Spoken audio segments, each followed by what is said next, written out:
10 నిమిషాల్లో అయ్యే రొయ్యలు ఇగురు ఎలా చేయాలో చూపిస్తున్నాను చూడండి. ముందుగా డేక్షా పెట్టుకున్నాము.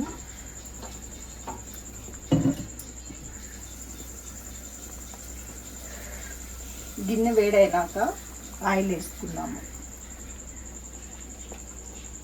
కొంచెం ఈ కర్రీకి ఆయిల్ ఎక్కువే పట్టిద్ది. మసాలా లేగాలి కదా, కొంచెం ఫ్రై అవ్వాలి కదా. ఎంత ఆయిల్ ఏంటి అనకూడదు. ఇవి సీ ఫుడ్కి ఏంటంటే కొంచెం ఆయిల్ ఎక్స్ట్రా పట్టింది, ఎక్కువగానే వేసుకోవాలి. అప్పుడే మనకి నీసు వాసన అనేది ఉండదు.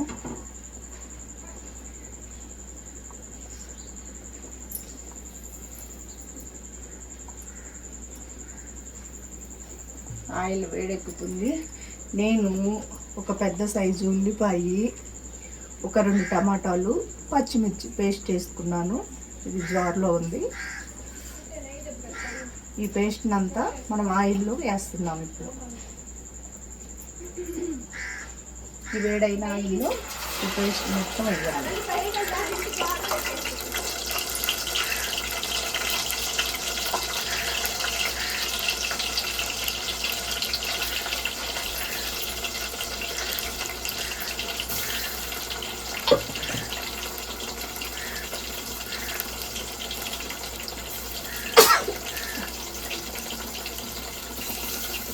వేసేసాము.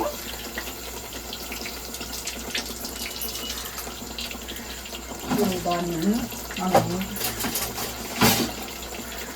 అడుగంటకుండా ఇలా తిప్పుకుంటూ ఉండాలి.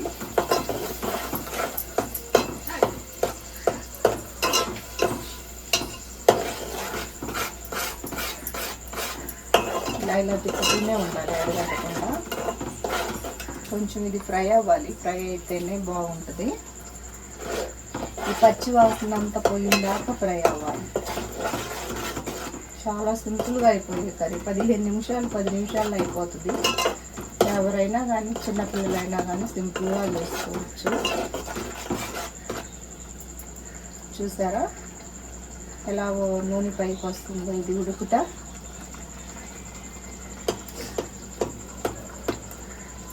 ఇలా నూనె పైకి రావాలి. దీనిలో అల్లము వెల్లుల్లి పేస్ట్ ఇప్పుడు వేయకూడదు. ఇలా ఉడికేటప్పుడే ఇలా తిప్పుతూ ఉండాలి.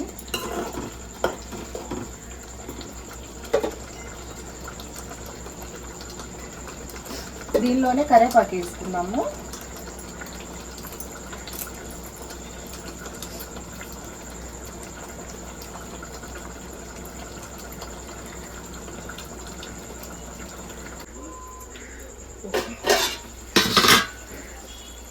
మనం వేసుకున్న గ్రేవీ తాలింపు ఉప్పైంది.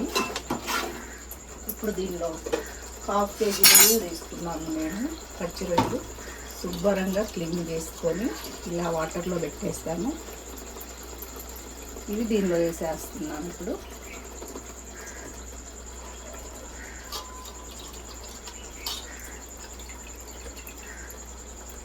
కొంచెం వాటర్ పిండి వేసుకొని లైట్గా వేయాలి.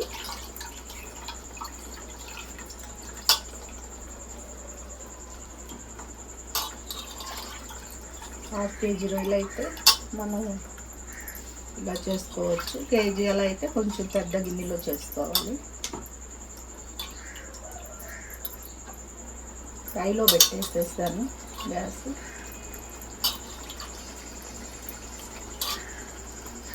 ఇప్పుడు అలా రొయ్యలు వేసేసినాక మనం కొంచెం పసుపు యాడ్ చేయాలి.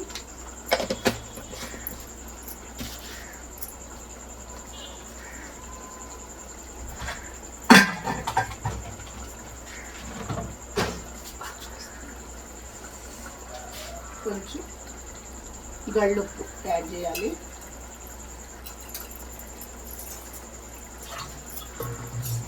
ఇప్పుడు మొత్తాన్ని ఇలా మిక్స్ చేసుకోవాలి, కలిపేసుకోవాలి.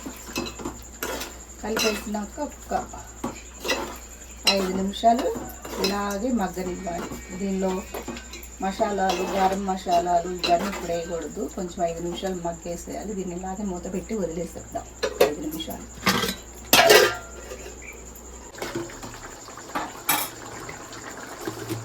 ఇప్పుడు చూసాం కదా,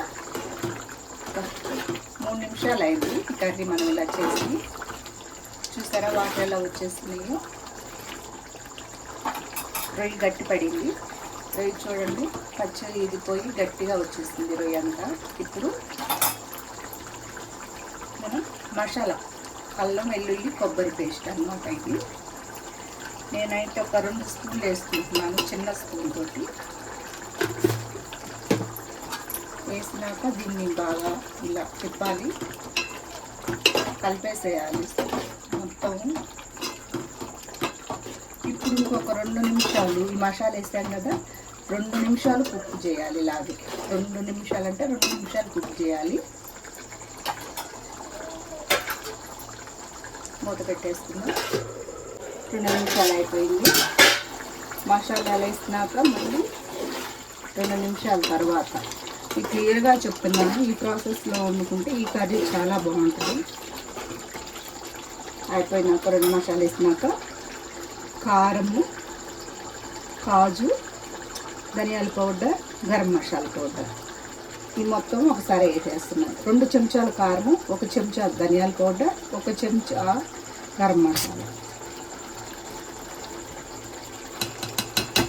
వేసేసుకొని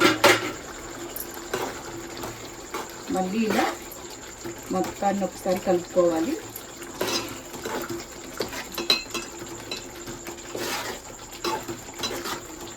వేసేసి కలుపుకున్నాక ఒక్క 3 నిమిషాలు ఇలాగే మగ్గనిచ్చేసేయాలి.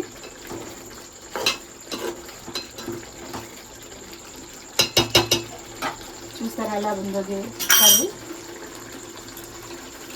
ఇప్పుడు లాస్ట్ వచ్చేసి కొత్తిమీర వేసుకుందాము.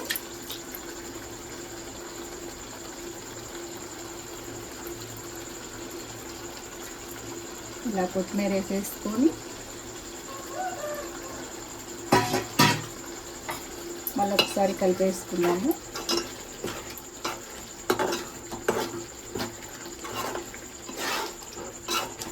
లాస్ట్ కొత్తిమీర వేసేసుకున్నాం కదా, ఇలా కలిపేసుకొని ఒక్క 3 నిమిషాలు మగ్గనిస్తే మనకి కర్రీ అయిపోయింది.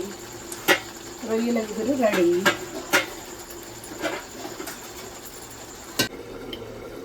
మనం చెప్పిన 15 నిమిషాల టైం అయిపోయింది. కర్రీ ఎలా ఉందో చూద్దాము. చూసారా ఆయిల్ ఎలా పైకి వచ్చేసిందో. ఈ మాత్రం గ్రేవీ ఉండాలి. 15 నిమిషాలు రెడీ అయిపోయింది. కాజు, రొయ్యలు కర్రీ ఇగురు అన్నమాట. దీన్ని ఇగురు అంటారు. కానీ చపాతీలోకి, రైస్లోకి, పుల్కాతోకి చాలా చాలా బాగుంటుంది. అంతే అయిపోయింది. ఇంకా గ్యాస్ ఆఫ్ చేస్తున్నాము.